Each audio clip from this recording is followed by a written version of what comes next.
काव्या, बस करना यार, कितनी देर पढ़ेगी? और तू मोबाइल चलाना बंद कर। कितनी देर मोबाइल चलाएगी?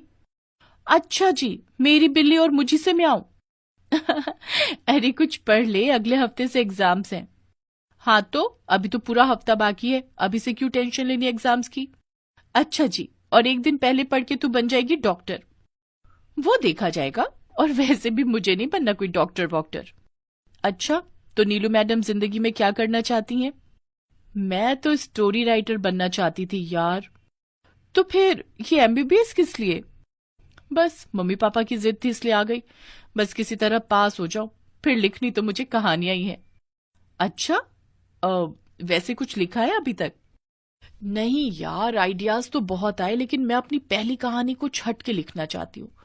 कुछ ऐसा जो लोगों के लिए इंस्पिरेशन बन जाए। काव्या और नीलू पक्की सहेलियां थीं। दोनों एक साथ एमबीबीएस की पढ़ाई कर रही थी। इसके अलावा हॉस्टल में एक दूसरे की रूम पार्टनर भी थी। नीलू बस अपने माता पिता की खुशी के लिए डॉक्टर बन रही थी, जबकि काव्या के लिए ये उसका सपना था। सुनना, एक बात तो बता। हाँ बोल, क्या बात है? मुझे पता है तू गोल्ड मेडलिस्ट बनेगी। अरे नहीं यार, ये इतना आसान भी नहीं है। सारा दिन तो पढ़ती रहती है, अब और क्या करेगी? अच्छा ये तो बता, जब तू डॉक्टर बन जाएगी तो क्या करेगी? लोगों की सेवा करूंगी, उनका इलाज करूंगी। मैं भी यही चाहती हूँ और मेरी माँ की भी यही इच्छा है। और हाँ, डॉक्टर बनने के बाद मैं किसी को भी अपनी बच्ची को कोख में मारने नहीं दूंगी। बड़े दुख की बात है कि हमारे देश में अभी भी सबको बस बेटा चाहिए। बेटियां अभी भी लोगों को बोझ लगती हैं। नहीं यार, अब ऐसा नहीं है। अब हम दोनों को ही देख ले, कितने अच्छे कॉलेज में पढ़ाई कर रहे हैं। तेरे और मेरे पापा मम्मी की सोच तो ऐसी नहीं थी ना। नीलू की बात सुनकर काव्या गहरी सोच में पड़ गई। तभी उन दोनों की ड्यूटी का कॉल आ गया। दोनों ने अपने अपने कोट पहने और अस्पताल चली गईं। नीलू और काव्या एमबीबीएस कोर्स के फाइनल सेमेस्टर में थी, तो हर रोज उनकी ड्यूटी सरकारी अस्पतालों में लगती थी। और फिर उसी दिन काव्या, काव्या जल्दी कर, इमरजेंसी है। अरे पर हुआ क्या? केस क्या है? एक प्रेग्नेंट औरत आई है। लास्ट टाइम में बच्चा बस आने को है, पर उस बेवकूफ ने पता नहीं क्या खा लिया है। कहती है वो बच्चे को जन्म नहीं देगी। हैं? बच्चे को जन्म नहीं देगी मतलब? अब मुझे क्या पता यार। शालिनी मैम कहाँ है? मुझे नहीं पता, जल्दी कर यार वरना वो मर जाएगी। अब ये तू ही कर सकती है।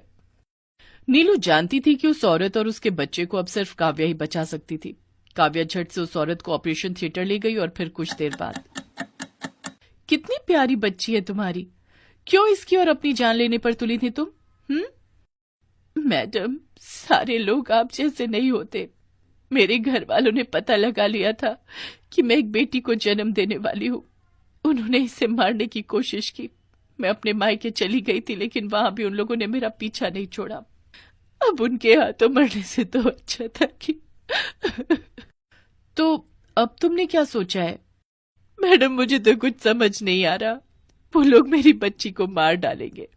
मैं अपनी बच्ची को पालना चाहती हूँ, आपकी तरह डॉक्टर बनाना चाहती हूँ। अच्छी बात है, तो फिर तुम्हें इसके लिए सबसे लड़ना होगा। पर मैं अकेली कैसे? जैसे मेरी माँ ने लड़ाई लड़ी थी। खैर, तुम खुद को अकेला मत समझो, मैं हूं तुम्हारे साथ। जिस वक्त काव्या उस औरत को हिम्मत बंधा रही थी, तब नीलू भी वहीं थी। फिर शाम को हॉस्टल में। काव्या, तू उस औरत से क्या कह रही थी? यही कि उसे अपनी बच्ची के लिए खड़ा होना चाहिए। नहीं, तू अपनी माँ के बारे में बोल रही थी कुछ। अब छोड़ ना यार, कुछ और बात करते हैं। नहीं, तू मुझे नहीं बताएगी। अगले ही पल काव्या की आंखों में आंसू आ गए।